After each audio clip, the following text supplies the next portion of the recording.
Welcome to episode 131 of the Civil War Breakfast Club podcast. As usual, I am joined by Mary, a woman who considers the 7 days to be how long a case of Labatt's Blue usually lasts in her fridge, Ew. i.e., merely a muddy and trampled swamp named Darren. Hello, Mary. How are we doing today?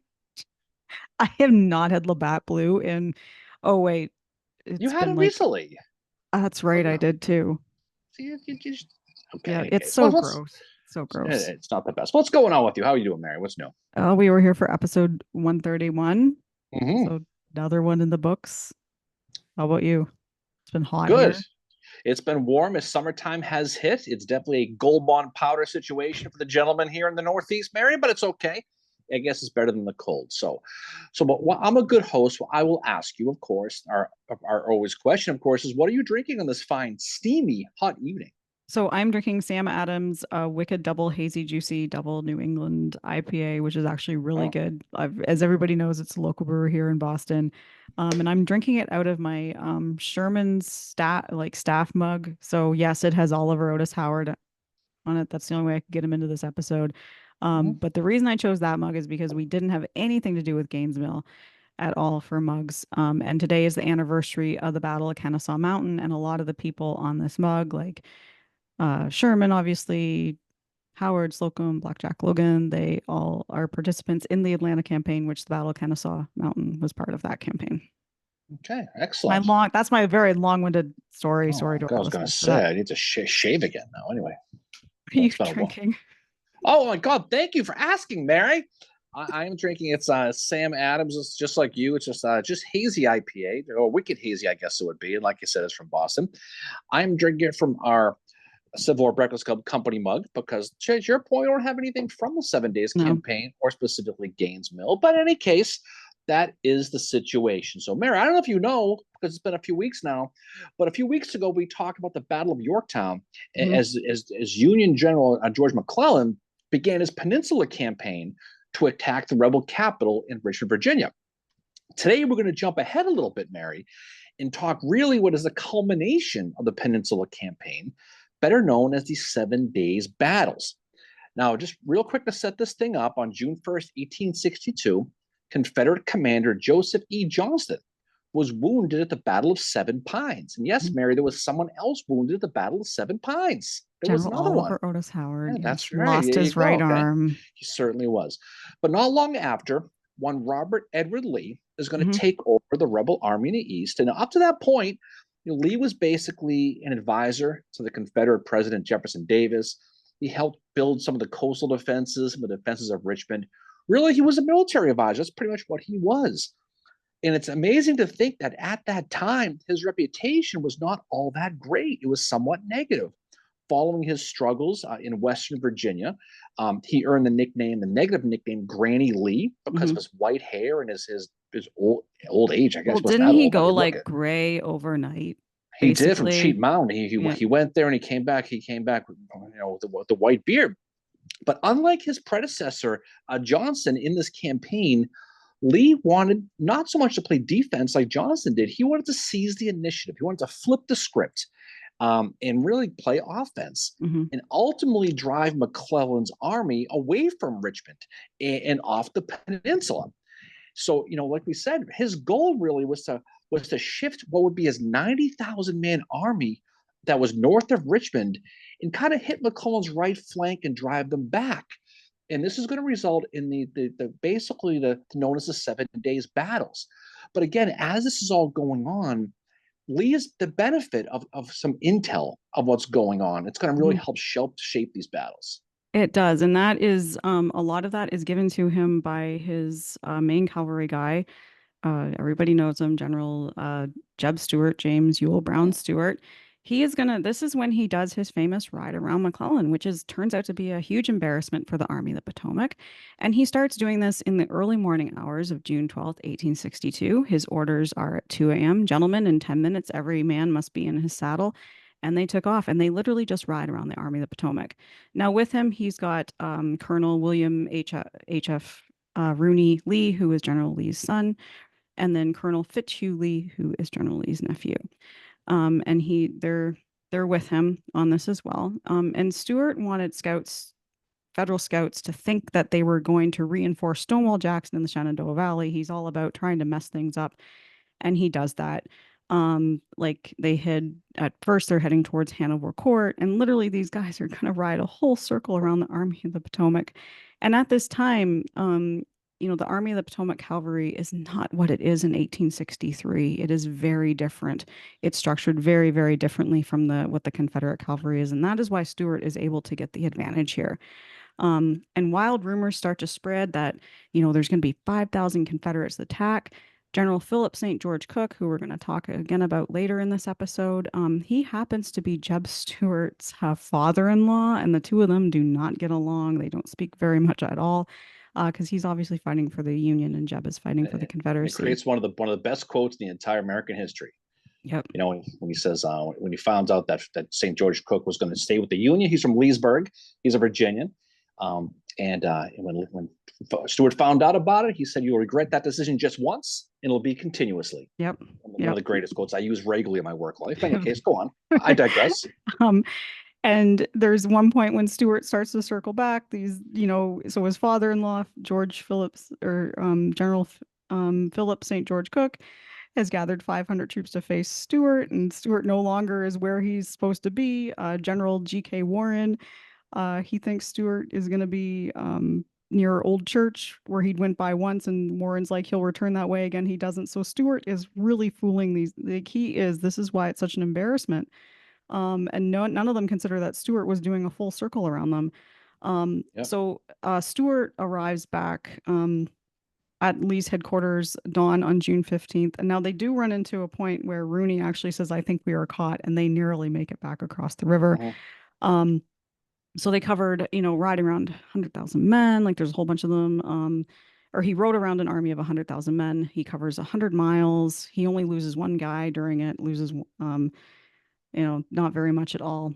They do capture 165 Union soldiers. But Stuart, this is where Lee is going to get some intelligence that is going to help him with this upcoming campaign and also with the battle that we're going to discuss tonight, Gaines Mill. So Stuart is able to inform Lee that Union troops were being supplied from White House Landing and the Richmond and York River Railroad. So that gives him where their base of supply is. And Stuart was also able to report that the roads behind the Union lines are not very good, and also that the Union flank was up in the air at Mechanicsville, which means it's going to be vulnerable. And then because of this information, Lee is able to get the idea that he can bring Jackson, or General Thomas Stonewall Jackson, back from the Shenandoah Valley to help them out, to reinforce them. And Lee is of the opinion if they can turn the Federal right, they could push them away from their supply base, forcing them to retreat and get them the hell away from Richmond. And this ride, not only is it good for the Confederates from that standpoint, on the Union side, as I said, it is the opposite. It is something that embarrasses McClellan, but it also is what is going to start creating this I don't know if I want to call it paranoia, but this idea, these rumors are circulating that there's, these many Confederates, and like, are they going to have enough troops to be able to attack them? But this is what starts this kind of McClellan having anxiety over what could possibly happen. Like, what are the Confederates up to, especially now that they have General Lee as their commander? Yeah, he knows Lee's a different animal, and Lee is going to be on the offense. He's thinking, I'm going to bring Jackson from the Shenandoah. I can hit Mechanicsville, and I can probably turn them. Now, we're not going to get into too much more detail because we'll be here all night doing this, but we have to talk a little bit about that precursor of the battle we're going to talk about, which is going to be the Battle of Beaver Creek, which is also known as the Battle of Mechanicsville, if you're nasty, Mary, right? And again, the bulk of McClellan's army was south of the Chickahominy River. But one corps, a 35,000 man corps, the 5th Corps, and Fitz-John Porter, was north of it in the town of Mechanicsville, Virginia. He's kind of out there by himself.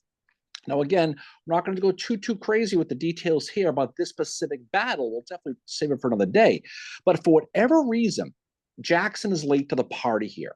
He gets called down from Shenandoah, but he's going to basically force A.P. Hill and D.H. Hill to launch basically a frontal attack where they're going to recklessly expose themselves. Okay, the last thing you want to see right there.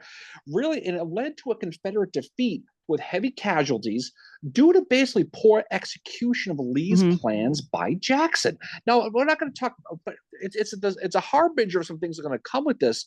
But the frustrating thing for Lee was that his plan was good and it should have worked, and McClellan knew it should have worked. But again, communication, terrain, or weather get you. This one's communication. For Yeah. whatever reason, Jackson didn't get where he was supposed to be. He knew that if Jackson had been on time, Porter would have been routed, Stonewall would still be nearby, and that Porter's position now was no longer safe. So he knew that Jackson wasn't there, but he knew he was floating around somewhere. Again, he has Jeb Stuart in the back of his head. He's hearing stories of Jackson back there. He's in a tenuous position anyway. So instead of bringing reinforcements north, again, he's south of the Chickahominy River. Instead of bringing them north to support Porter, at 1 o'clock in the morning on the 27th of June, McClellan is going to make a mind-numbing decision in a lot of Hmm. different ways. Not only, not only would he pull Porter south of the river to join his army, but he would also abandon that existing supply base you mentioned. Okay. Hmm. And then ultimately, what would happen is he still wants to attack Richmond. He's not giving up just Yeah. yet, but he's pulling out of White House Station on the Pamunkey River. He's going to pull down. So he's going to wire Washington and he's going to tell him, hey, I'm not retreating. Okay. I'm merely changing my location of base, which is a lot like saying, I didn't lose. I'm the second winner. Yeah. That's kind of what McClellan's Yeah. kind of saying here. So McClellan is going to abandon his base of White House Landing and all those railroad conduits that he had, those supplies. He wants to move to a place called Harrison's Landing on the James River, which is about 20 miles south of the peninsula. Now, so what is he going to do? He's going to order Porter to Yeah. begin to fall a few miles back towards the river and set up a defensive line, basically offering his corps up for the most part as a quasi-sacrifice to help buy time for the rest of McClellan's army to get to Harrison's Landing. Now, it's a weird situation where a larger army was Hmm. retreating from a smaller army really Yeah. after a win, but this is really overall incompetence by the rebels at Mechanicsville. Really, the result was basically the same. Lee got McClellan on the run. Yeah. Now, the morning of June 27th, now Lee didn't know McClellan was withdrawing. As a matter of fact, no one knew anything in the Confederate Army what the hell was going on, No. because it was a complete mass hysteria around Mechanicsville. Nobody knew what the hell was going on. Lee had assumed, and you can't blame Lee for this, by the by, he assumed McClellan, like I said, was going to move his larger numbers north of the Chickahominy River to protect that supply line at White House Landing. If you're Robert E. Lee, it's only logical. Of course, that's what he's going to do. Yeah. So you can imagine Lee's confusion when his scouts report back that Porter's his victorious Fifth Corps from Mechanicsville has vacated the dance floor, Mary. And he doesn't know this yet, but they've moved 3 miles south to a new defensive position behind Bosun Swamp, about 2 miles north of the Chickahominy River. Hmm. And before learning where Porter went, Lee assumed that he moved 3 miles east of Beaver Creek to a place called Bullhead Creek, and it was basically sitting waiting for Lee to come attack him. Yeah. That's the problem. Hmm. Now, of course, Lee is happy to oblige to attack him, and he basically runs the same game plan he did the day before Mechanicsville. He's going to send Jackson and D.H. Hill on a flanking maneuver around the Union left to the village of Old Cold Harbor. Okay, and this is going to basically this would force. This is the plan. This is going to force Porter out of his breastworks where he thinks he are, where the divisions of A.P. Hill and James Longstreet are going to hit him, and they're going to drive. What they're going to do is they're going to drive Porter east right into Jackson's and D.H. Hill's waiting hands. Game, set, match, sweet tea for everybody. Yeah. That's what they were sort of thinking. But there's a problem, Mary. There's a problem. Okay. Yeah. The problem is this plan wasn't based on where Porter actually was, and that subsequent confusion once again is going to for the second straight day play Stonewall Jackson as the victim of being lost and bumbling in the woods. Yeah. Yeah. And I think just one thing about just a little bit about General Fitz John Porter, because he doesn't get talked about a lot because he's early in the Civil War, and what happens to him after Gaines Mill is not good.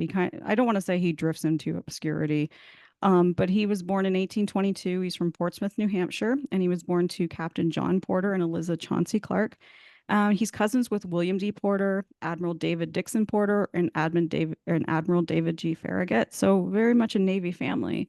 And his childhood was not the best because his father was an alcoholic and he had been reassigned to land duty because of that. So his childhood was kind of chaotic.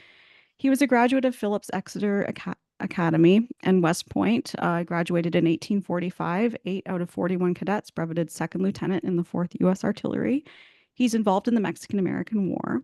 He is an original member of what was known as the Aztec Club of 1847, which was a society composed of officers who served during the Mexican War. After the Mexican War, he returned to West Point, where he was a cavalry and artillery instructor from 1849 to 1853. And then he was adjutant to the Academy's superintendent until 1855. He's eventually sent to the West, where he's going to be with General, who would become Confederate, Albert Sidney Johnston, on the expedition against the Mormons in 1857 and 1858. And until late 1860, he inspected and reorganized the defenses around Charleston, South Carolina. And he helps with the evacuation of military personnel from Texas after they seceded from the Union. At the start of the Civil War, Porter is chief of staff and assistant adjutant for the Department of Pennsylvania, but soon was promoted to colonel of the 15th Infantry on May 14, 1861. It was at this time that General John Blackjack Logan would accuse him of persuading Robert Patterson to let Joseph E. Johnston's force escape out of the Shenandoah Valley and reinforce General Beauregard, which turned the tide of which he said turned the tide of the first battle of Bull Run. And this is gonna, like, Blackjack is gonna go after him after this. This is like, and remember, Blackjack is a political general. So Porter gets promoted to Brigadier General of Volunteers, and he's able to receive division command because of this in the Army of the Potomac, which had been newly formed under General George McClellan. And under General McClellan, Porter becomes a trusted advisor to him as well as a loyal friend. And this is not going to work in his favor after Gaines Mill happens. And we'll talk about that at the end of the episode. But this is what happens at Gaines Mill is not going to work out too well for General Fitz John Yeah, Porter. he made a lot of political enemies, but yeah, good class of West Point, class of 85. Went to school with Bernard B. Went with Gordon Granger, Edmund Kirby Smith, and Thomas J. Wood. He went to school with. There you go. So jumping back to where we were at. So on June 27th, around 9:30 in the morning, okay, Lee and Jackson are going to find themselves sitting on a tree stump, whittling. That's what they're going to be doing. And unlike the day before, Lee clearly explained his plan to Stonewall to march to Old Cold Harbor, and by 11 o'clock in the morning, Jackson and his men, they're on the march. That was the problem the day before, is the problems weren't given clearly. Again, it led to problems. Lee also ordered the divisions of John Magruder, we talked about him at Yorktown, as well as Benjamin Huger, to fall back to basically cover the Richmond line. Stay back, protect Richmond. And we'll talk about that here a little bit later on, too. Lee is then going to send A.P. Hill's Light Division and Longstreet's men forward, figuring they're going to hit Porter's line somewhere around noon. That's kind of what Lee is thinking. Now, Porter, again, was not where Lee thought he was going to be. And the result is going to lead to, again, complete confusion within the rebel ranks. And basically, each division of the Confederacy is going to end up looking for each other. They're going to be kind of just bumbling around. Lee knew that Porter left camp, but he didn't know where. By mid-morning on June 27th, the Federals had taken a position on a place called Turkey Hill, which is high ground along a plateau of a Bosun Swamp or creek, they call it both, okay? And it's spread out on a 2-mile defensive line in the shape of a horseshoe parallel to Bosun's Creek.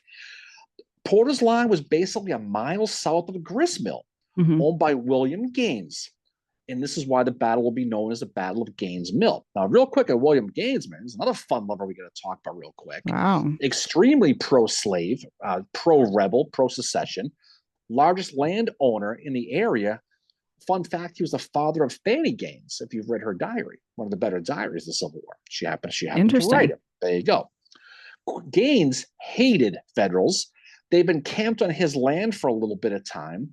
Many of the Union soldiers had died due to sickness, who were buried on his farm. He said that to the command at the time, when you Federals leave, I'm going to dig up your dead, feed them to my hogs. That's what Gaines said. Ew. Not the nicest guy in the Wow, world. he's Okay? It's the yikes. minute you leave the area, that's what I'm going to be doing. So that's who he It's got a was. supernatural episode written Oh, all yeah, over no it. question about it. Now, going back to Porter, he had an extremely strong defensive position. Bosa's Swamp protected the line on either side of it with heavy brush and trees, with the swamp running right down the middle. And it was also in a ravine, so it was kind of pitched. You had to go through the woods, you had to go down, you had to cross the stream and go up again. We've been there. It's very tough ground. Yeah. North of the creek, the line of the rebel advance, a portion of it anyway, was a wide open field, which would make any advancing troops extremely vulnerable to artillery fire as well. Now, Porter, what he does, he places his 1st Division under George Morrell on his left flank. Fun fact, Morrell was born in Cooperstown, New York. Mary, he invented baseball. There you go. Okay. I thought it was Doubleday. Who knows what it was? It wasn't actually wasn't in that case. Now he's going to have George Sykes's division. Again, most U.S. regulars. He's going to be on the right flank, along with Gouverneur K. Warren's 3rd Brigade, 2 regiments, the 5th and the 10th New York. And basically, despite the fact that Sykes was basically, his right was in the air, meaning it wasn't anchored to anything. Yeah. It was basically in a deep swampy area, so any rebel advance would be coming through the swamp up to your knees in muck and crap, and so it was probably a tough snakes. advance. Oh God, definitely no question about that. He also had George McCall's Pennsylvania Reserve Division, which is a bunch of guys from Philly, basically, set up between Morrell's and Sykes's line, kind of in the middle, but set back. Throw in the fact he had 2 companies from Hiram Berdam sharpshooters placed in front along the creek. One more thing, throw in the fact he had 96 artillery pieces, as well as 2 companies of cavalry under the pre-mentioned Philip St. George Cook to go along with his 30,000 overall infantrymen on ideal high ground. This 5th Corps was in a great spot to hit Lee. You could not ask for a better situation for where he was. The rebels are a little bit different. On the rebel side, A.P. Hill's Light Division, they're going to be marching southeast from Gaines Mill, and they're going to basically, right off the bat, again, they don't know what's going on. They're going to stumble into Porter's picket line at a place called Poag Creek. Now, D.H. Hill's army is at Old Cold Harbor, about 3 miles east and about a mile east of New Cold Harbor. Yes, there are 2 of them, which is going to add to the hilarity with all of this thing. Okay, which is, and there's 2 hills. I mean, it's a complete mess. Ways would be impossible to try to figure this one. Talk about driving an aggressive city. But I mean, writing about it, we're reading about it, and when the whatever article I was reading or book, and someone mentions Hill, I'm like, are we referring to DH or are we referring to AP? I see why he was called Extra Billy Smith now. Excellent question. Well, so DH Hill, basically, they're going to begin to move south down the road towards the Chickahominy River. And just before noon, they're going to stumble upon the right of Sykes' division on that Union right flank. Now, D.H. Hill, again, is expecting no resistance because they don't think he's there. They're thinking, besides the possible Rosewoods clown situation, there's nothing else we have to worry about out here.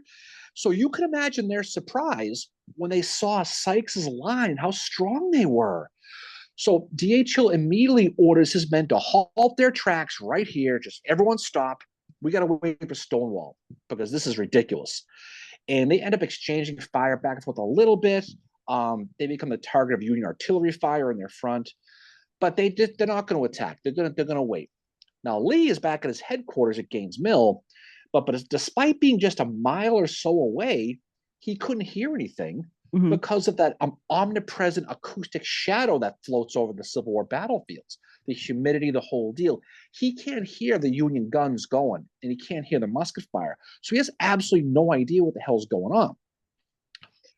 About 2:30 in the afternoon, a brigade under Confederate fun lover Maxcy Gregg is going to, who's commanding the first. He's a real fun guy. He's going to command the 1st, the 12th, the 13th, and 14th South Carolina. He's going to march his men towards Bosun's Swamp, and they're going to unknowingly march his men right into the right center of the Union line. They're going to stumble right into a bee's nest. Now, real quick on Maxcy Gregg, Mary. Born on August 1st of 1814 in beautiful Columbia, South Carolina, the grandson of Jonathan Maxcy, who was the first president of the University of South Carolina. There you go. Okay. Yep. No surprise, that's where he went to school. He Shocker. graduated first in his class, and he basically passed the bar, and he was an attorney in 1839 with his father. Maxcy Gregg is going to join the Army as a major in the 12th U.S. Artillery and U.S. Infantry, and he's going to go off to Mexico. The thing about Maxcy Gregg is interesting because people, if you don't know a lot about him, you get the impression he's a tough type of rebel. That whole Well, his thing. name, I mean, my question is he related to Run DMG? No, I Dave, don't believe Dave so. Mc, I don't yeah. believe so. But he's really smart. He's one of the more intelligent men in the entire Civil War. Mhm. He studied astronomy. He had an observatory in his house where he could watch the satellites right from his window. That's what he would do. He also studied botany.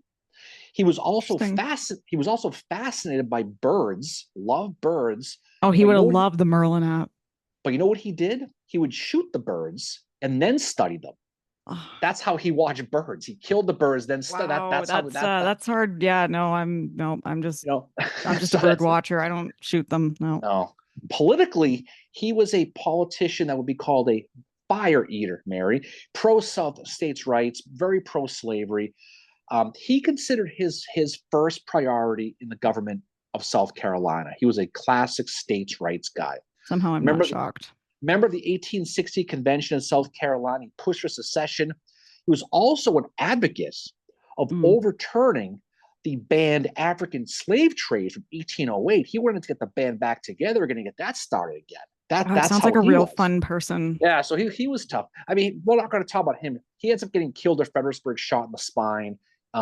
Stonewall Jackson is reportedly with him when he dies. But that's enough of Maxcy Gregg. Yeah. But when the war started, he's named a colonel of the 1st South Carolina, and he's placed in A.P. Hill's Light Infantry Division, where he found himself on this afternoon marching towards Bosun's Swamp on June 27th. Now, as soon as Gregg's brigade approached that heavy foliage around the swamp, they immediately basically come under heavy fire under William Chapman's 2nd Brigade of U.S. regulars, like I said, and from G.K. Warren's 5th and 10th New York. They just stumbled into it and then pound, boom, boom, boom, boom, right? If Maxcy Gregg wasn't awake yet, he certainly was at this moment because he walks right into it. Now, what he's going to do, he's going to order special order GTFO, and they're going to fall back and they're going to go back to find A.P. Hill and go, hey, Ambrose, not for nothing, but the whole army's here. So A.P. Hill is going to rush back to Lee to let him know of what's going on. And at this moment, Lee has that want to get away moment. Yeah. When he realizes my entire game plan, they're going the wrong way. Yeah. He realizes he made a gigantic mistake in that Porter was nowhere close to where he thought he was. And so basically, he had been inadvertently sent his army on a wild goose chase, is what he did. Well, his map, it didn't have the boat swing swamp on it. He had boats and whatever. Yeah, I can't say anything. So it didn't have that area on it. So that is one thing that is tripping him up, is the lack of that area on a map.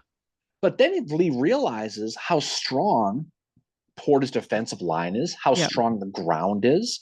So Hill basically gets orders to tell Gregg to basically hold his ground and just, again, wait for Stonewall to get here and D.H. Hill to get on the field. But for the love of God, that's just way too strong. Hill is going to, A.P. Hill, that is, you're right, this is confusing with two of them. A.P. Hill is going to set up his division along the side of Gregg's. Now, on Gregg's right, he's going to run the brigades of Charles Field's Virginians, Joseph R. Anderson's Georgians, Lawrence O'Brien Branch's North Carolina men, James Archer's brigade of Alabamans, Tennesseans, and Georgians, and Dorsey Pender's North Carolina and Arkansas men. 12,000 men on a 1-mile battle line, just waiting to move a 1/4 mile of open ground between them and Bosun's Swamp. They're just sitting there waiting, and they're just waiting for the order. Back on the Union side, on Turkey Hill, Porter sees this movement. He sees what's going on. Yeah. He immediately messages George McClellan back at his headquarters at the Friends Trent and House. neighbors card. Yeah. I need help. He's back at the Trent House south of Chickahominy, and he phones a friend to get some help.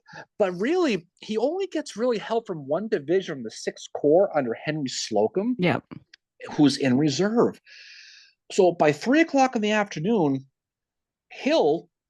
AP Hill says, "You know something? I'm getting kind of tired of waiting. Everyone, let's go." Yeah. He's going to start to move in, and he's going to order his full division forward. And immediately, artillery fire from Battery A of the 2nd U.S. Artillery under John Tidball, Battery A of the 5th U.S. under Adelbert Ames, our old Maine friend, and guns from Battery L and M of the 3rd U.S. Artillery, commanded by James Robertson, and Henry Benson all open up on them. There's a 1/4-mile field they got to walk across. We're going to talk about this a little bit later on. Now, smoke is going to cover the entire field around the swamp. Gregg's brigade is going to hit right in the middle where Morrell and Sykes' division meet up. He's going to hit right there where they meet. And it's going to lead to hellish hand-to-hand combat right along the stream. Now, mention Marshall. Mention Marshall's 1st Carolina, Maxcy Gregg's old regiment. They're going to rush in with the bayonet against Hiram Durree's 5th New York Zouaves, and they're going to lose 309 men in hand-to-hand combat before they fall back. 57% casualty. It's crazy. Gregg gets absolutely pummeled again. He goes in, he gets hit. Lawrence O'Brien Branches, his North Carolina brigade we talked about, lost 400 guys in 2 hours while they're fighting Chapman's U.S. regulars.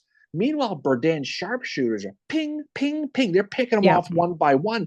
They're jumping tree to tree like the Patriot, that movie, shooting these guys. And basically, they're with those breech loaders from 50 yards. 50 yards are shooting these guys. Now, the rest of AP Hill's division, of course, got nowhere, and they had to fall back. And again, AP Hill saw his division lose 2,000 men in this vicious 2-hour fight. While General Porter sat in his horse on Turkey Hill, and he's sitting around while this is all unfolding as slowly Slocum starts to arrive. Really? Shocker, he's going slow? Well, you got there pretty quickly, you think you would. Actually, I was going to say Slocum got there pretty quick. But now Porter's up to 36,000 guys. He's building a bully right there in that hill. And the question that everyone in Gray is asking at this point is, where the hell is Stonewall? Where in the world is Stonewall Jackson? Where in the world is Stonewall Jackson? Okay, again, this is the 2nd straight day this happens. Again, right? At that moment, Jackson was in the process of turning a non-existing flank, heading for a non-existent supply line, following orders from Lee that were non-existent, no longer relevant. That's I was going to say, but like EP Alexander would be asking, was it a Sunday? Because that's probably why. Well, here's the problem, though, is Stonewall gets hit a lot in the 7 days. You can't pin this on him. You really can't. No. Stonewall had no idea of any of this that was going on. He just kept marching, God knows where, because of those bad maps, and he was unsure of the town's names, okay? Jackson is going to meet up finally with a 25-year-old local private named John Henry Timberlake, whose family had a farm in the area. Jackson told him he wanted to go to Cold Harbor, so Timberlake took him on the shortest, fastest route in that direction. Considering his name was Timberlake, Jackson's lucky he didn't take him a ride from his car. By the way, he walked with him. Just saying. Justin. That's beyond the cat, but I digress. Okay. Anyway, thanks for. But around this moment, he hears gunfire in the distance, and when Jackson asks Timberlake where it's coming from, Timberlake says from over at Gaines Mill. So they went back and forth, and Jackson's explained to Timberlake, "Hey, I don't want to go to Gaines Mill. I want to go to Cold Harbor." And when Timberlake asked Jackson, which Cold Harbor are you talking about? Old Cold Harbor, New Cold Harbor? Jackson must have been like, he just went, damn, because he didn't know. is what it was. He wanted Old Cold Harbor. It was heading towards New Cold Harbor. So now he had to do what? He had to backtrack to the north, heading east, which is going to cost him over 90 minutes in a counter march, all for a million different reasons. When one of his aides asked him if this delay would screw up the plan, a plan that was already screwed up, by the way, and he just didn't know it, Jackson responded, "No. Let us trust the providence of God will overrule it and make no mischief of this result." And, and when Jackson marched, again, while Jackson was moving, Lee is formulating the second game plan. What's behind door number 2 here? Because this whole thing's screwed up. He saw each attack repulsed, so he decided the best course of action, this is Lee now, was one gigantic assault using everyone all at the same time to Kool-Aid Man through Porter's line and get them running. And so he's going to spend the afternoon preparing. This is Lee now. This is his grand plan, right? Again, ballsy plan. The early elements of Jackson's men finally start to trickle into Lee's headquarters at Gaines Mill. This is around 4 o'clock in the afternoon now. And it's Richard Ewell's division is the first to arrive. Walter Taylor, one of Lee's staffers, who was sent by Lee to go in the woods to go find Jackson, he anxiously greeted Ewell as they sat around basically waiting for Porter to counterattack. They're basically like, well, where the hell were you? Lee had already begun to move these new pieces that he had on this chessboard as he placed James Longstreet on the rebel right. And he set up his Longstreet's brigades led by Jimmy Kemper, George Pickett, Roger Pryor, Richard Anderson, the great Cadmus Wilcox, Mary, William Featherston, as well as guns from the Louisiana, Washington artillery under James Walton. So Lee is basically setting up the pieces waiting for Jackson. When he gets here, we can go. So Lee is going to place these initial brigades under Ewell, under Isaac Trimble, Richard Taylor, and Arnold Elzey.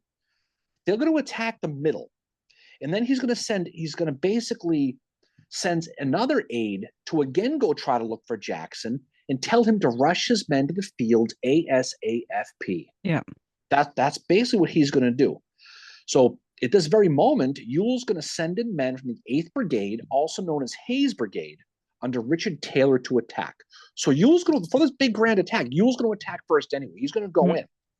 He has the 6th Louisiana on his right, the 9th Louisiana on his left, and the 1st Louisiana Special Battalion under Major Cheatham Robidoux Wheat in the middle, along with the 7th and 8th Louisiana. Now, they go full speed ahead into heavy fire. They're going to run into John Martindale's 1st Brigade in John Morrell's division.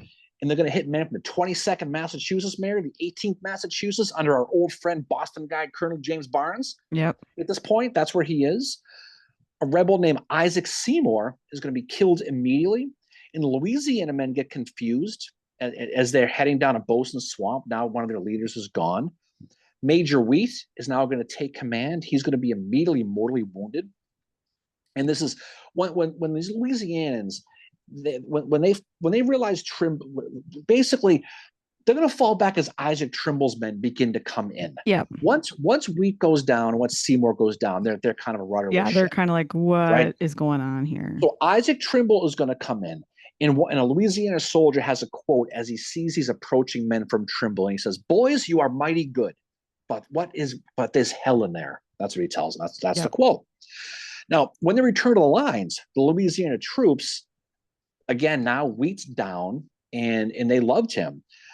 They're going to basically change the name of Hayes Brigade to Wheat's Louisiana Tigers in honor of Major Wheat, which is a name that stuck for the rest of the war. Gettysburg, July 2nd. That's where they get this nickname is Gaines Mill. Now, right around 5 o'clock now, Robert E. Lee is going to finally catch up with Jackson on the Telegraph Road about a mile from Bosun Swamp. Jackson's been following Lee's orders all day, which were wrong, but Lee's still pissed off. He's still mad. And despite the fact the orders are all completely messed up, he still greets him with a passive-aggressive kind of way to Jackson. He says, General, I'm glad to see you, but I'd hoped to see you before. And Jackson kind of grumbled and fuck off. That's kind of what he does. But finally he tells Lee to show bravado or whatever. He's like, our men can stand up to anything. He was clearly embarrassed, and he didn't realize how significantly late he was to the party. And he just felt bad. He has no clue. But it wasn't right. It wasn't his fault. It really, really wasn't. A lot of this Monday morning quarterbacking will come back later to hit Jackson for EP. this, but right, but exactly, but it really wasn't him. Um, Porter's line, going back to the Union side, was holding, but it was also weakening because many of the men were starting to run out of ammunition, and they were also getting hit too. It wasn't just the Rebs who were getting, it wasn't just Maxie Gregg, and it wasn't just Mhm. AP Hill getting hit hard. It was the Union guys as well. They were taking a physical beating. Warren's Fifth New York, they lost 33% of their men by this point. Many of them fell out of line because they ran out of ammo. Yeah. They ain't got Oh, nothing, there was right? one point where some guys had been given 60 rounds of ammo each, and they ran out and they were scavenging off the wounded and the dead, and then they ran out of that. Like that's the level, like Yeah. that's how chaotic this battle is. It's also described, like Stonewall Jackson describes it, and so do other Confederate officers, as the loudest battle they'd ever been in the Civil War. I don't think people realize how big and vicious Gaines Mill was. Because Yeah. I mean, when we finish this whole thing, we'll talk more about the aftermath. But this is up there with the big boys, and it doesn't get the credit that it really does. And you got to give Porter credit because I mentioned before, as Porter his line Mhm. starting to fall a little bit, he's playing whack a mole. He's picking and playing. He's moving He's Slocum's actually, guys. he's dealing with it as good as he can, He he is he's doing as his Slocum's guys are slowly arriving. He's putting them right in, and he's holding the line. Now, one of Porter's regiments, the Ninth Pennsylvania, they decided to go on the offensive for some reason, and they're going to charge the approaching Rebs. And a guy named Corporal Andrew Bright from North Pennsylvania, he's going to Mhm. write, "We charged them across the field into some woods, but they got reinforcements and we fell back. 3 times we returned to our lines in charge, but we could not get them out of the woods." So what does this tell you? That this is hand-to-hand combat right in the swamp, covered in Yep. smoke and muck and crap. And this is Union pushing, Confederates pushing, lines being fought. And again, it just goes to show that this Battle of Gaines Mill is pure mayhem. It's a Yep. melee. It's a confused fight. This is not an orderly situation. The Confederates went into this confused. The Union was in great shape defensively, but they're starting to fall back a little bit. There's It's a smoke everywhere. lot It's a lot like the fighting that you see in 1864, specifically in the Atlanta campaign, and that's due to the terrain. Think of something like Pickett's Mill or whatever. Yeah. It's a lot like that's what this battle reminded me of. I'm like, this sounds, like what 1864 Atlanta campaign, some of that Mhm. fighting. Now, Lee, he's sitting 1 mile behind the front, and he's trying to watch, and who's with him? Confederate President Jefferson Davis, of all people, sitting next to him watching this. God. But they can't see anything because there's too much smoke. They Yep. just can't really see anything. Now is a time when James Longstreet's guys are going to get involved. Okay, so he's going to order, Longstreet is, his 2,000 men from George Pickett's brigade to attack the Union left across that open field towards Boson Swamp. Now, Pickett's men basically get pummeled by rifle and artillery fire along that Turkey Hill as they march across this field. Now, again, this is not going to be the first time Pickett leads men across an open field towards a defensive No. position. He's going to lead this, but this is. I mean, not the obviously not the second time either. Mhm. By the way, Pickett's horse is going to be shot from under him. Pickett is going to get off of his horse. And he's going to grab up by the reins and pull it along while he's Oh, marching his men. The horses, he's basically dragging his wounded horse with oh my him God. as he's leading the men forward. Finally, he gets wounded himself and he has to fall back and he has to give up his command.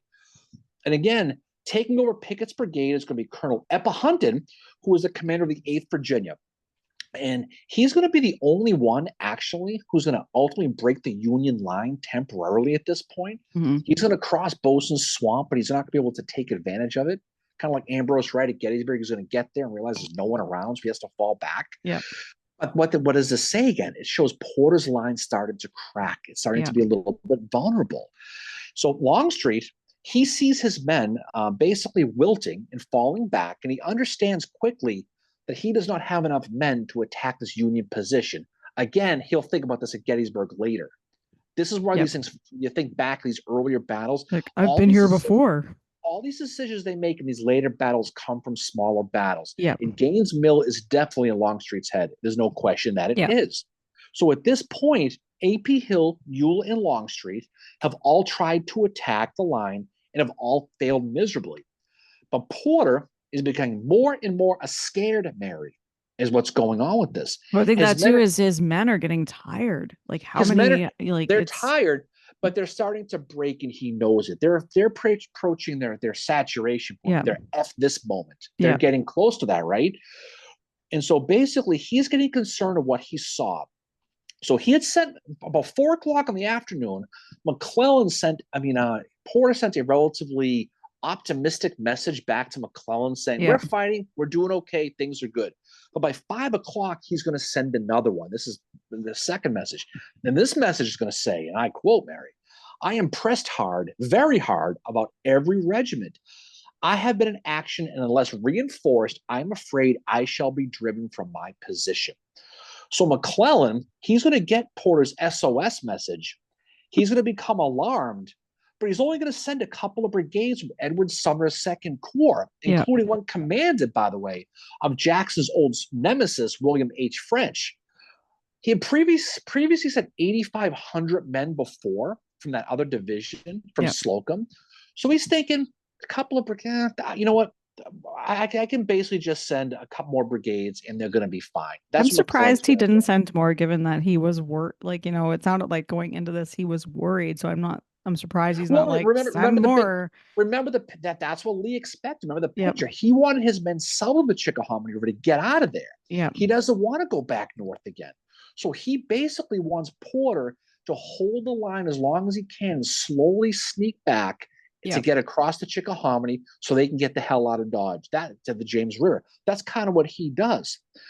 So McClellan, he's going to send Porter somewhat of a patronizing message, and he's going to write, and this is a quote, "If the enemy are retiring and you are a chasseur, pitch in. Also try to take some guns and some prisoners if you can." I'd And be Porter's like, like, what the frick, So McClellan, what this message clearly says is he has no idea what Porter's telling him.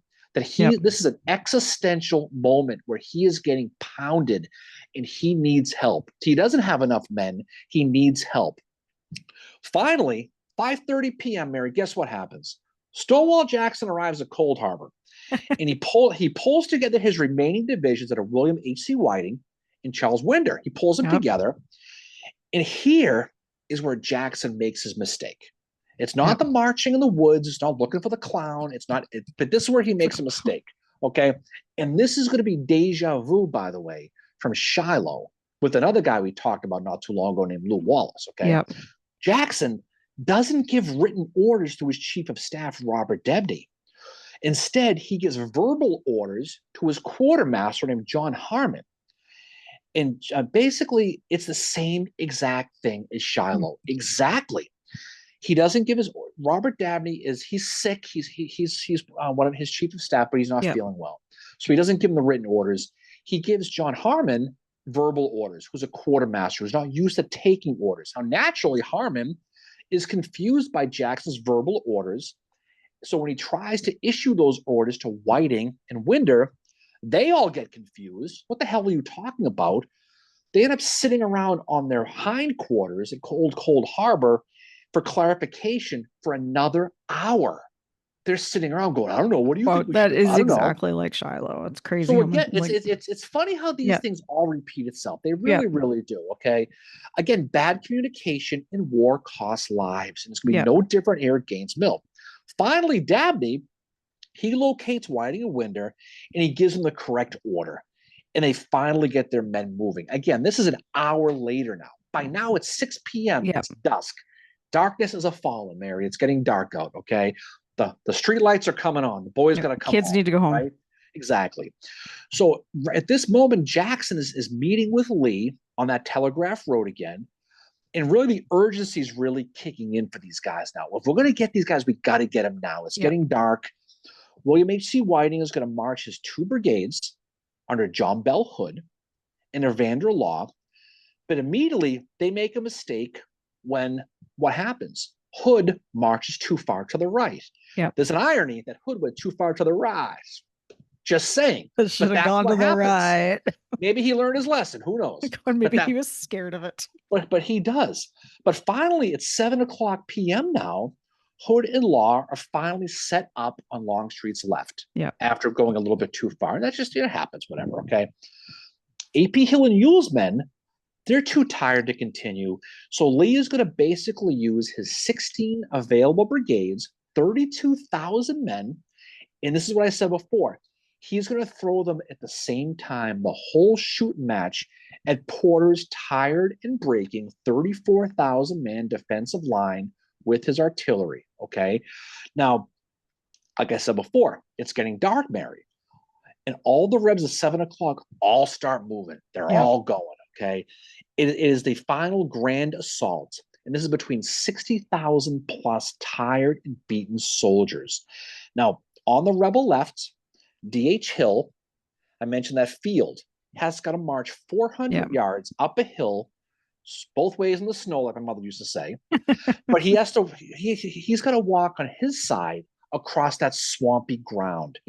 Where that artillery up on the hill is just waiting for him.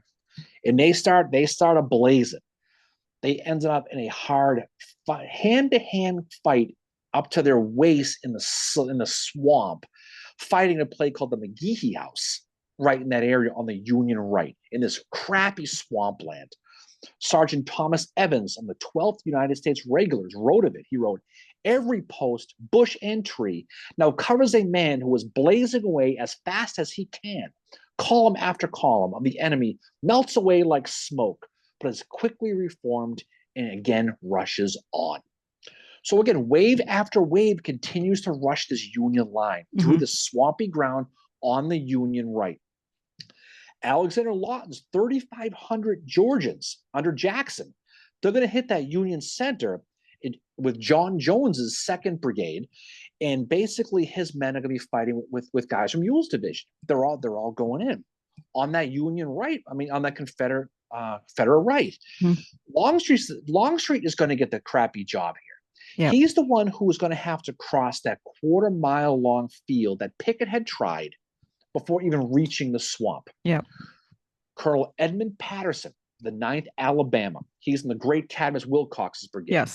He's going to describe this. He's going to write, "Up to the crest of the hill, we went out on a double quick, and when we came into view of the top of the ridge, we met such a perfect storm of lead right in our faces that the whole brigade literally staggered backwards in several places as if being pushed by a tornado."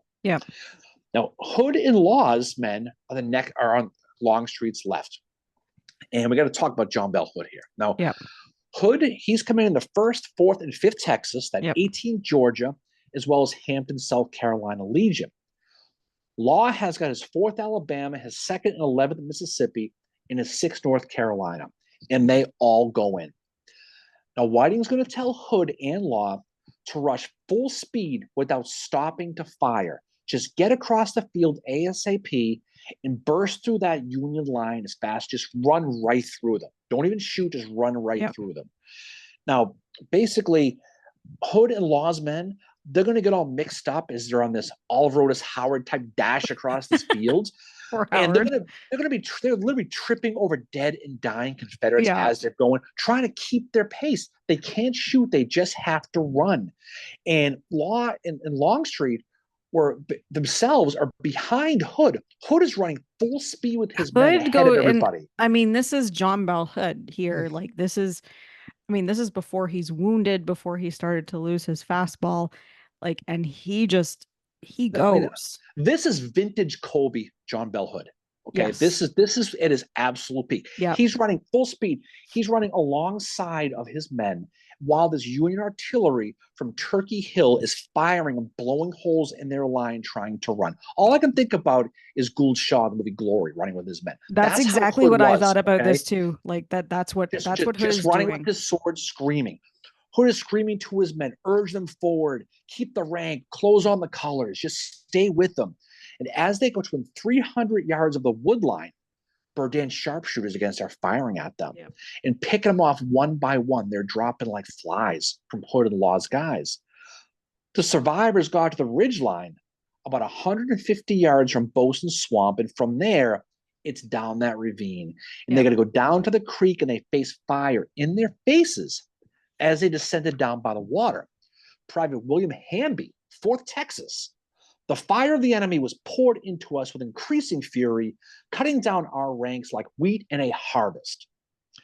Hood and Law's brigades lost a staggering 1,018 men in this dash to the swamp. Just think about that. That's crazy, It's right? like the casualties. And I mean, the thing though is Hood, his guys are gonna be the first to break through Yeah, the he's gonna line. he's gonna order his men fix bayonets while they're Yep. still running. He's yelling this stuff.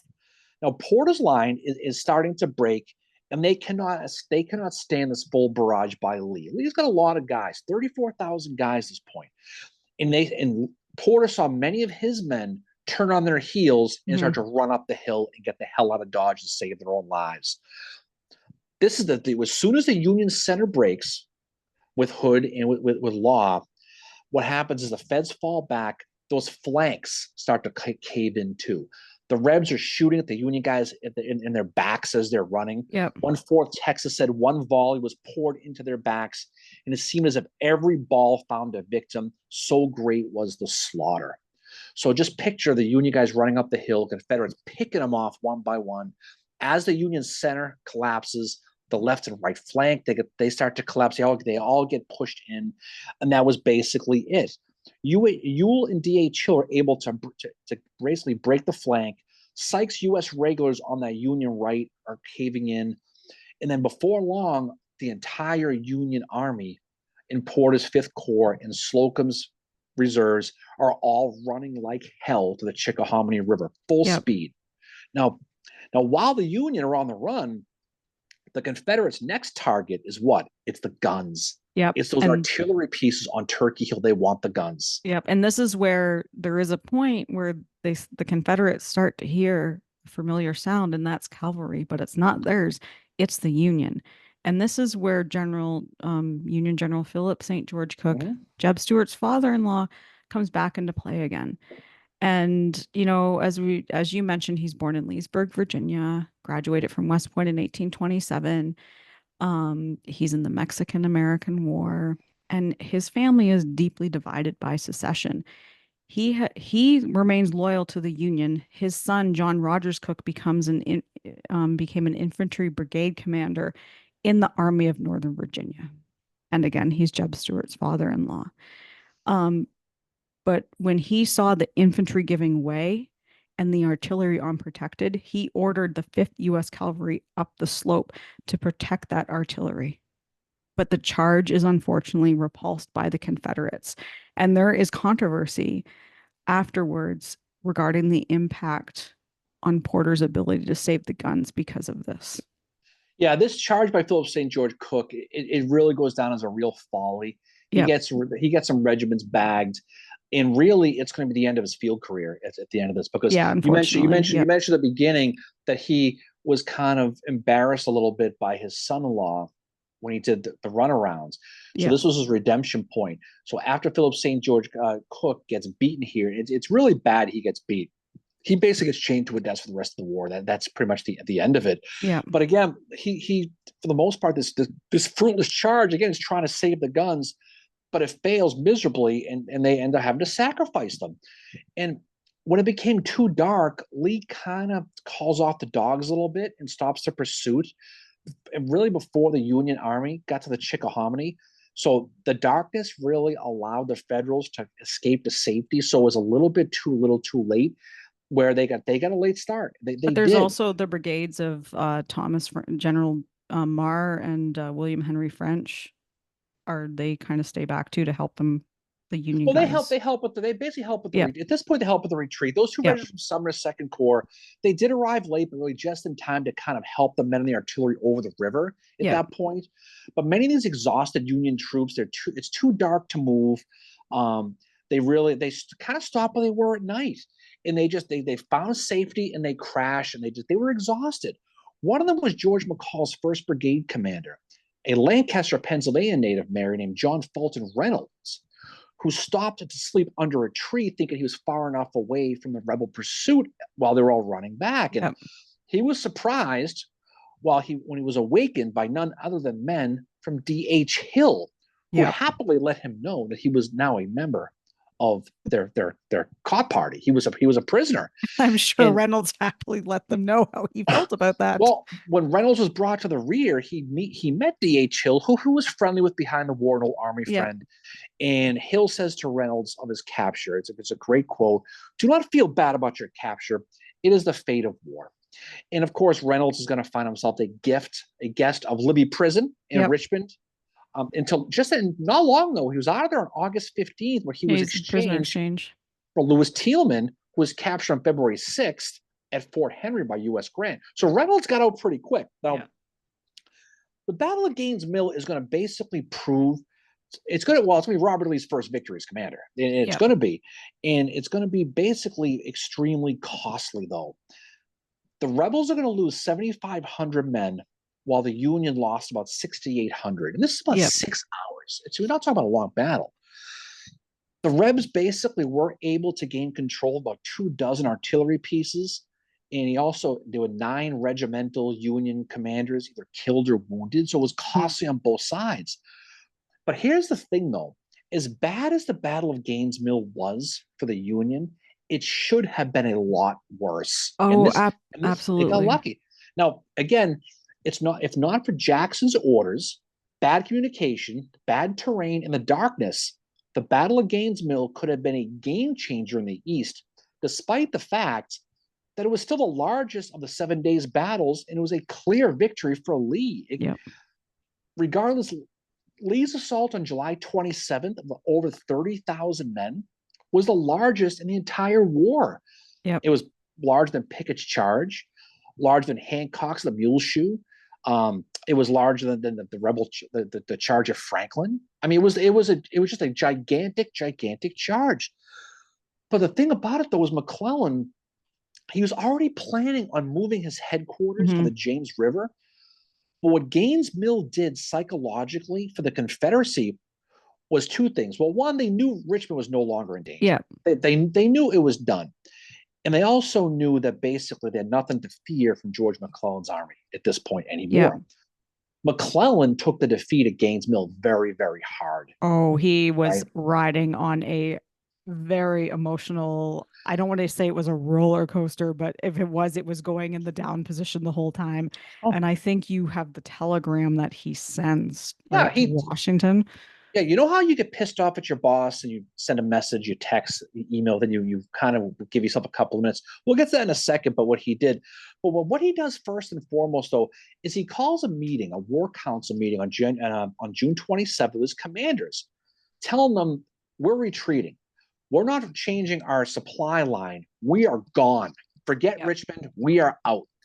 And for the most part, telling the Confederate the magnitude of the Confederate army is way bigger than we thought. We cannot fight these guys right now. We need to get out of here. Joseph Hooker and Phil Kearny, they were so pissed off at this news, they lost their minds because they wanted to attack Magruder. They felt Magruder was weak on that defensive line. We can still get him. When they approached their commander, Samuel Heintzelman, we want to attack. We want to keep going to Richmond. Heintzelman took the plan to McClellan, and McClellan wanted no part of it. We saw a little bit with Yorktown.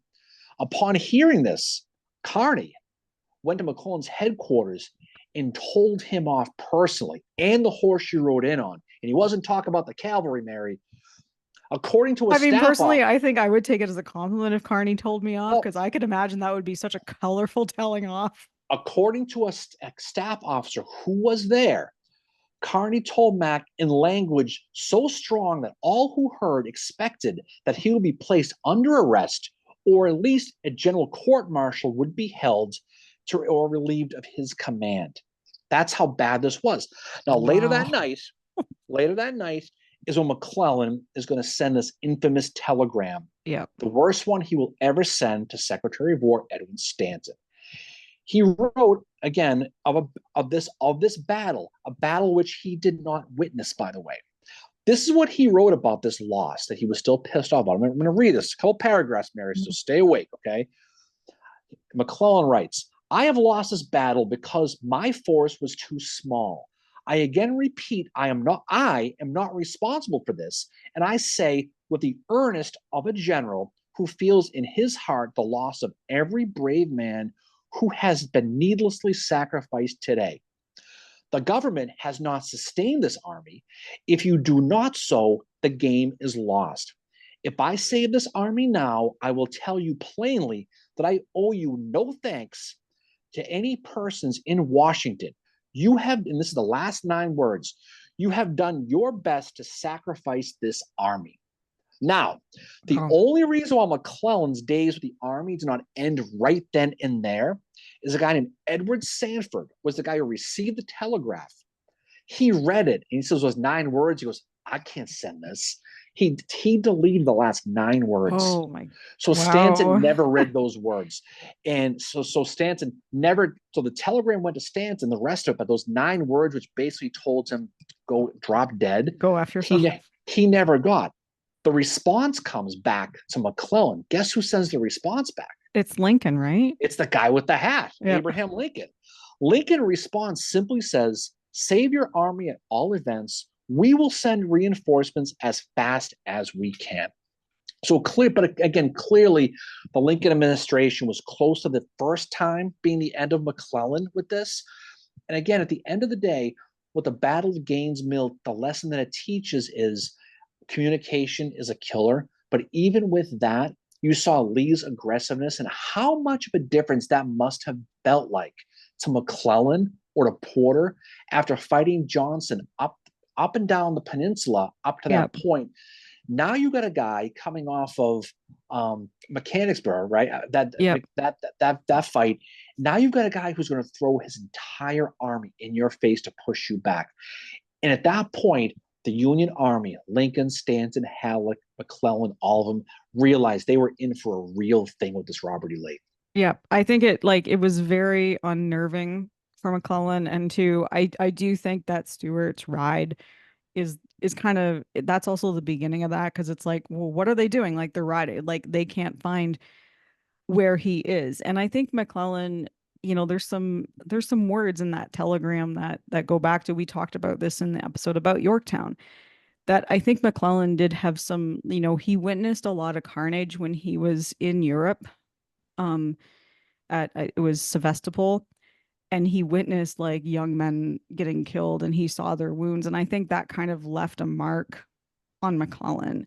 I'm not defending him here or anything, but I think that really stayed with him to the point where it started to, in a way, kind of that's what he thought about first. And, in some cases, it's like, I don't want these young men to die.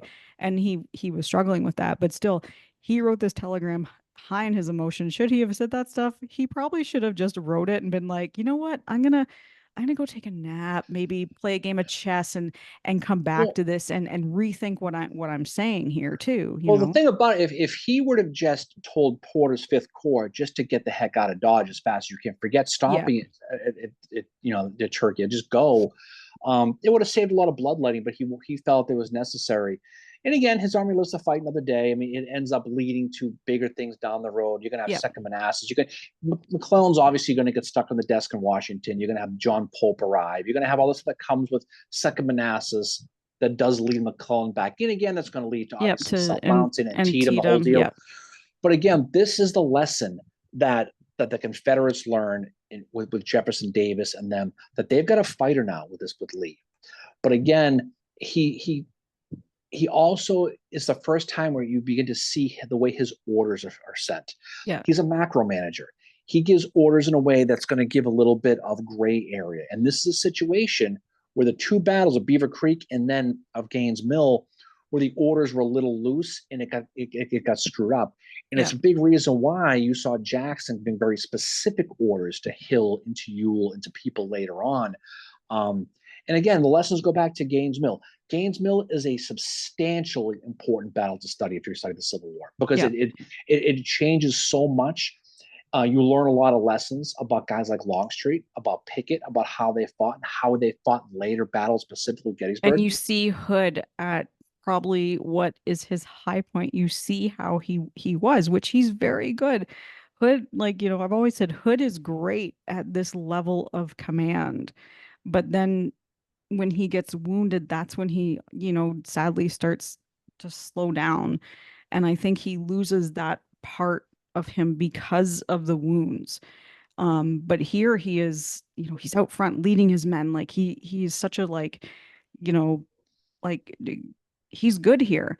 And then, also after this on the Confederate side, you have the blame game going around too, and you still do. It still happens. So Lee, this is one of his, he's not even a month into command at this point. He's getting close to it. But he's criticized for, even though he's learned a lot from Stuart's ride around the Army of the Potomac, he is criticized for not finding more out about the area that he's fighting in the Gaines Mill area, because he doesn't have that swamp on his map. He doesn't really understand the terrain. But if you read E.P. Alexander, who, let me tell you, this guy is not a fan of Stonewall. He said, had Jackson attacked when he first arrived or during A.P. Hill's attack, we would have had an easy victory. And we would have captured Porter's command. If you read E.P. Alexander's reminiscences of the Civil War, which recommend, I was reading some of it today. He's a very good writer. The man does not like Jackson. He's very sarcastic towards him. He's like, well, Jackson didn't want to fight because it's a Sunday and special things happen on Sunday, like that kind of thing. But he just throws the blame completely on Jackson, which I think is, as you said earlier, EP is definitely doing the Monday morning quarterbacking here with this. No, The blame cannot fall completely on Stonewall Jackson. He is, and he's probably not wrong that if Jackson had got there, they probably would have pushed. It was still a formidable defensive line, so there would have been a bloodletting. But again, EP is a long street guy, but the thing about this, like we said at the beginning of this, is yes, Jackson is somewhat of a scapegoat with this. It's not really his fault, really. There's a million things you can say, but I think at the end of the day, he learned a lesson. It was a second consecutive day this had happened to him. And he hurt it a little bit. He hurt it a little bit, but that's what happens. And they definitely would make sure that stuff would be try to limit it going forward. Yep. And I think on the back to the Union side, just to kind of end off with this, you have Fitz John Porter. July 4th, 1862, he is going to be promoted to Major General of Volunteers for what is apparently a successful performance in the Peninsula Campaign. But then there's controversy after Second Bull Run. And he's at first relieved of command by General Pope and was accused of insubordination, but was restored to command by General McClellan. And we did a whole episode on Second Bull Run where I think we did talk about that. But he's going to lead the Fifth Corps through the Maryland campaign, which he just has a reserve position at the Battle of Antietam. But on November 25th, 1862, Porter is going to be arrested and court-martialed for his actions at Second Bull Run. And by that time, McClellan has been removed. And even though he's friends with McClellan, he's close with him, McClellan can't come in and speak up for him. But also this connection to McClellan and Porter was openly critical of Pope, were significant reasons for his court-martial. And he was found guilty on January 10th of 1863 and dismissed from the army on January the 21st. After the war, he was offered command in the Egyptian army, but he declined. And he's going to spend a lot of time after the Civil War fighting against this perceived injustice, which really, when you think about it, it is. It's kind of this, did this really need to happen to him? And why did it happen? In 1878, there's going to be a special commission under General John Schofield, which will exonerate Porter finally by finding his reluctance to attack Longstreet during Second Bull Run likely saved Pope's Army of Virginia from even greater defeat at that point. President Grover Cleveland is going to commute Porter's sentence, and a special act of U.S. Congress will restore Porter's commission as an infantry colonel, but he did not get back pay for that at all. So sometimes they would give them their back pay, but Porter is not going to get that. And 2 days after this happens, on August 7th, 1886, Porter will retire from the army, finally having been cleared of what are probably charges that were not really justified. No. He's going to become involved in mining, construction, and commerce, appointed New York City Commissioner of Public Works, City Police Commissioner, and Fire Commissioner. And a lot of that is to do with his connections that he has with McClellan as well. And he's one of the founders of the Military and Naval Order of the United States, which is now called the Military Order of Foreign Wars. He passes away in Morristown, New York, and he's buried in Greenwood Cemetery in Brooklyn, New York. And that Yep. is Fitzjohn Porter. Yeah, he's an interesting study. You can see that the politics get him at Second Manassas, no question about that. And with McClellan to kind of watch out for me, that was the whole thing. But again, like we said before, Gainesville is a fascinating study because it's the biggest battle in the 7 days, and it really shows that really the worm changing between the Union Army and the Confederate Army in Virginia, and now the initiative is with the Confederates and with Lee, and the Union's got to have to find a way to slow him down. And that's what goes on as we head into 1862. So what's coming up for us next, Mary? So our next episode, we are going to be recording it at Fort McNair, which is in the Grant Hall, which is where the trial for the Lincoln conspiracy was held. We are going to be recording that with a few special guests on July 8th, which is the day after the hangings. So we are very, very much looking forward to that. And that will drop on YouTube as well as the audio version. Yeah, that's going to be when we talk about the conspiracy. We can write the courtroom. Michael Kaufman, the writer of American Brutus, will be joining us to talk about it. So we're, as well as some others that people will get to know. So I'm looking forward to it. It's going to be a bucket list for us to be able to sit in that actual courtroom and record the episode about the court, again, about the trial. And we're gonna have a lot of fun with that. So we'll definitely be looking forward to that. Yeah. And then after that, we are probably going to be doing a couple episodes about the Atlanta campaign, because it is the 160th of battles in that. So we're probably going to be looking at Peachtree Creek as well as Jonesboro. And then we will and then in between that, we will be going back to the Eastern Theater to look at Reams Station. Not a good day for our friend Hancock. That's a tough one. Bad one for him there. It is, but all right, that's been a lot of fun stuff coming on the dance card, Mary. So, any final words from you, Fincheroux? Oh, thanks for bringing it like you always do. Thank you to our listeners for listening to our silly little podcast for these 131 episodes. Whether you watch us on YouTube or catch us on audio, we really appreciate your support. We do. And today is the anniversary of the Battle of Gaines Mill, which is great. If you are in the area, go check it out. You'll be very impressed with it. It's a Cold Harbor, unfortunately, is very small, but Gaines Mill is a pristine battlefield. You can walk down a Bosun Swamp. You can see everything. Go check it out. It's a summertime area. It's battlefield time. Go hit the battlefields. Everything is looking good for us. All right, so off we go. Mary, again, the pleasure as always was all yours. And people, have a great weekend. Hopefully it's cool where you are. Stay dry, stay cool, and have a great weekend. Peace out. See y'all next time, guys. Bye.